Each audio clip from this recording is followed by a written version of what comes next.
আপনারা দেখছেন YouTube channel সোনালী দিনের বাজার। এই সতর্ক বাণীটি অবশ্যই দেখে নেবেন।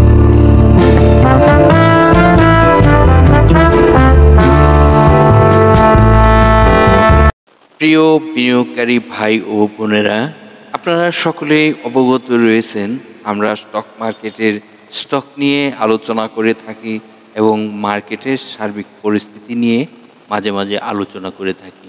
দেখুন, আমরা যে স্টকগুলো নিয়ে আলোচনা করে থাকি সে স্টকের শুধুমাত্র একজন বিনিয়োগকারী প্রাথমিক অবস্থায় যে তথ্যগুলো সংগ্রহ করার প্রয়োজন সে তথ্যগুলো দিয়ে সহযোগিতা করে থাকি। এখানে আপনারা অন্য কোনো মাইন্ডে নেবেন না, অন্য কোনো কিছুই নয়।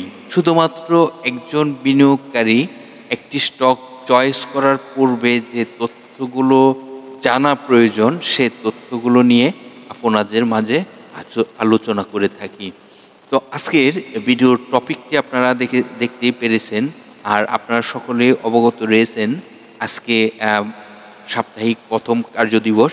সে প্রথম কার্যদিবসে যে স্টকগুলোকে আমরা ভালো চোখে দেখতে পারতেছি যে স্টকগুলো হতেও পারে ভালো, তো সেজন্যই আলোচনাগুলো হচ্ছে। তো চলুন আজকের ভিডিওর টপিকটি আপনাদেরকে বলার চেষ্টা করি। এই স্টকটি চোখের পলকে কিছু হতে পারে। হ্যাঁ, নিশ্চয়ই এই স্টকটি চোখের পলকে কিছু হতে পারে, কারণ এই স্টকটির হওয়ার মতন পরিস্থিতি হয়ে রয়েছে। সে কারণেই আজকের ভিডিওর টপিকটি এই দেওয়া হলো। তো চলুন একে একে স্টকটির সকল বিশ্লেষণ করার চেষ্টা করি।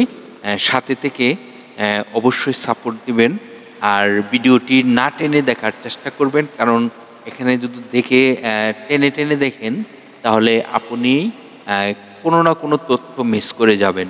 তো সেজন্যই বলবো কিছুটা সময় লাগলেও ভিডিওটি না টেনে দেখার চেষ্টা করুন। আর যদি স্টক মার্কেটে আপনি একজন বিনিয়োগকারী হয়ে থাকেন তাহলে অবশ্যই আপনি এই কাজটি করবেন। আজকের আলোচনার যে স্টকটি সেই স্টকটি একটি চমৎকার স্টক, যে স্টকটি গত কার্যদিবসে, যেটি বৃহস্পতিবারের ক্লোজিং ছিল 35 টাকা 70 পয়সা। স্টকটির ন্যাব রয়েছে 141 টাকা 65 পয়সা। আপনারা বুঝতেই পারতেছেন প্রায় 100 টাকার উপরে তার ন্যাবে এখনও প্লাস রয়েছে বর্তমান প্রাইজে থেকে।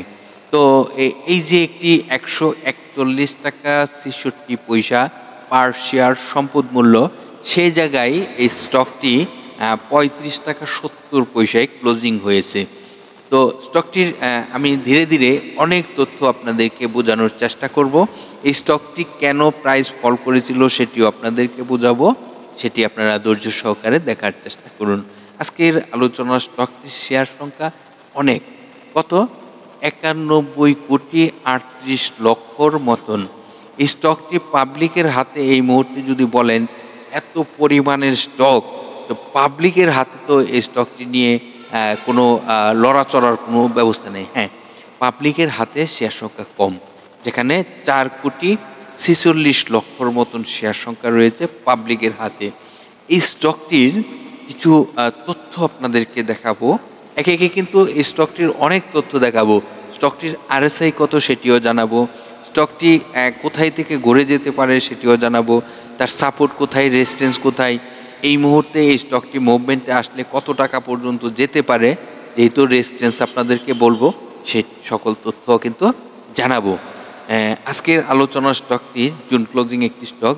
এই স্টকটি গত অর্থ বছরে 10% ক্যাশ দেয়, আর এই স্টকটি দুটি আর্থিক প্রতিবেদন প্রকাশ করা রয়েছে, যেখানে ফার্স্ট কোয়ার্টারে লস করেছিল 2 টাকা 81 পয়সা, কিন্তু সেকেন্ড কোয়ার্টারে এই কোম্পানিটি লাভ করেছে 4 টাকা 36 পয়সা।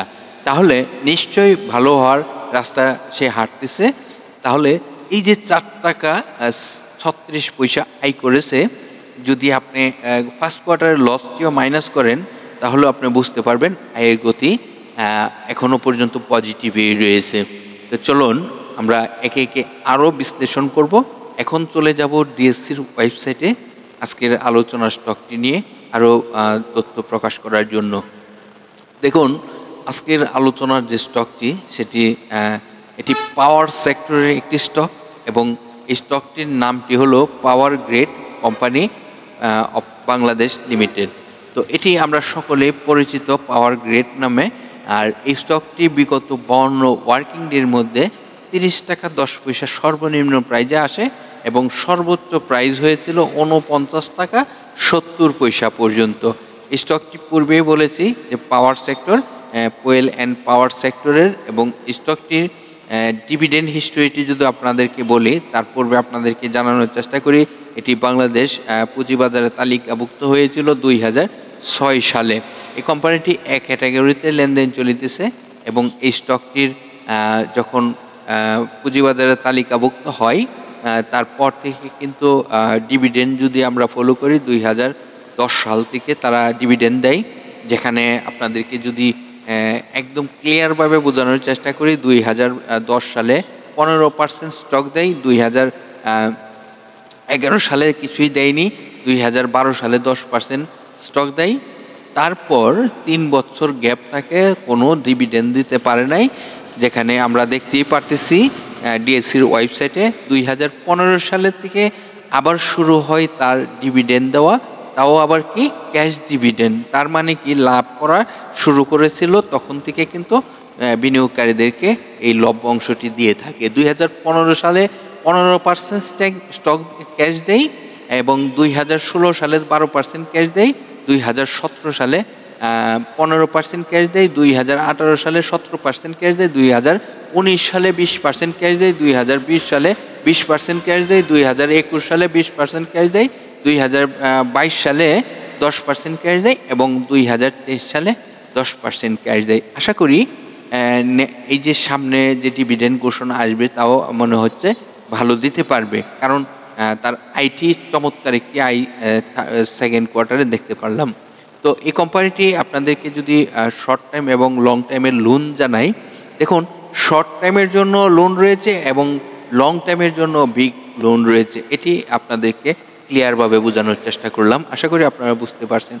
পাওয়ার গ্রেড স্টকটির এটি যদি আপনারা আরও তথ্য জানতে চান তাহলে তাদের একটি ওয়েব অ্যাড্রেস রয়েছে, যেখানে ক্লিক করে আপনারা আরও অনেক তথ্য জানতে পারবেন এবং নোটিশ বোর্ড থেকে আরও আপনাদের যে আপডেট তথ্যটি থাকে সেটিও জেনে আসতে পারবেন। তো চলুন এখন আমরা এই স্টকটির আরএসআই জানি। যা দেখুন প্রতিটি স্টকেরই কিন্তু আরএসআই খুবই গুরুত্বপূর্ণ আরএসআই। তো আরএসআই যদি আমরা সবসময় বলে থাকি যে 30 থেকে 70 আরএসআই স্ট্যান্ডার্ড আরএসআই, এই মুহূর্তে এই স্টকটির আরএসআই রয়েছে 49.74। তাহলে স্টকটি কিন্তু আমি দেখতেই পারতেছি একটি মুভমেন্টের জন্য প্রস্তুত, এবং এই স্টকটি এখান থেকে মুভমেন্ট আসলে কোথায় তার রেজিস্ট্যান্স হতে পারে সেটিও কিন্তু জানাবো। আর আপনারা সকলেই আমি একটি কথা বলতে চাই যে আপনারা 70 আরএসআইয়ের কাছাকাছি অথবা 70 আরএসআই এক্সিট নেওয়ার পরিকল্পনা করবেন যে কোনো স্টকের ক্ষেত্রে। এটি মানে আপনাদেরকে আরএসআই এটি এরকমই যে প্রতিটি স্টকের ক্ষেত্রে কিন্তু 70 আরএসআই ফলো করে সবাই, সকল বিনিয়োগকারী স্মার্ট যারা বিনিয়োগকারী 70 ক্রস করার জন্য অপেক্ষা করে না, এখান থেকে এক্সিট নেওয়ার জন্য প্রস্তুত হয়ে থাকে। তো আমিও বলবো যে আমিও যদি ভবিষ্যতে পরিকল্পনা করে থাকি যে স্টক থেকে কখন এক্সিট নিতে হবে, তাহলে অবশ্যই আমি বলবো যে 70 আরএসআই এক্সিট নেওয়ার মতন এখানে আমাদের পরিকল্পনা থাকতে হবে। আজকের আলোচনার যে স্টকটি, সেই স্টকটি আপনারা জানেন 35 টাকা 70 পয়সাতে ক্লোজিং হয়েছে এবং স্টকটির যদি সাপোর্ট বলি তাহলে সাপোর্টটি অনেক লো প্রাইসে রয়েছে। এখন আর সাপোর্ট খোঁজার কোনো প্রয়োজন নাই, স্টকটি এখান থেকে মুভমেন্টে যাওয়ার জন্য কিন্তু অলরেডি প্রস্তুত হয়ে রয়েছে। তো এখন আপনি বলতে পারেন তাহলে স্টকটির রেজিস্ট্যান্স কোথায়। দেখুন এই স্টকটিরই এই মুহূর্তে আমি যদি মার্কেটকে ফলো করি এবং সব কিছুই যদি আমি ক্যালকুলেশন করি তাহলে এই রেজিস্ট্যান্সটি আমরা দেখতে পারবো রিসেন্টলি। এটি কত, এটি আপনাদেরকে দেখানোর চেষ্টা করব। 39 টাকা 40 পয়সা, 39 টাকা 40 পয়সা যে রেজিস্ট্যান্সটি, এটিকে এই মুহূর্তে ফলো করা প্রয়োজন প্রতিটি বিনিয়োগকারী ভাই বোনেদের। এই রেজিস্ট্যান্সটি আমরা ফলো করাটি এই মুহূর্তে প্রয়োজন, কারণ এই স্টকটির 39 টাকা 40 পয়সা যে রেজিস্ট্যান্সটি, এই রেজিস্ট্যান্সটি ব্রেকআউট করবে কি না তখন কিন্তু এই প্রাইসটি আসার সময় আমরা বুঝতে পারবো। তো আপনারাও যদি জানতে চান পরবর্তী সময় এটি কি আরও ভালো করবে কি না তা যদি জানতে চান, তাহলে অবশ্যই আমাদের ভিডিওতে কমেন্ট করবেন, আপনাদেরকে রিপ্লাই দিয়ে সহযোগিতা করব। আজকের আলোচনার যে স্টকটি, সেই স্টকটির তথ্যটি আপনারা বিভিন্ন সোশ্যাল মিডিয়া প্ল্যাটফর্ম শেয়ার গ্রুপে যুক্ত রয়েছেন, শেয়ার করে অন্যদেরকেও শুনবার সুযোগ করে দিবেন। ধন্যবাদ সকলকে মনোযোগ দিয়ে ভিডিওটি দেখার জন্য।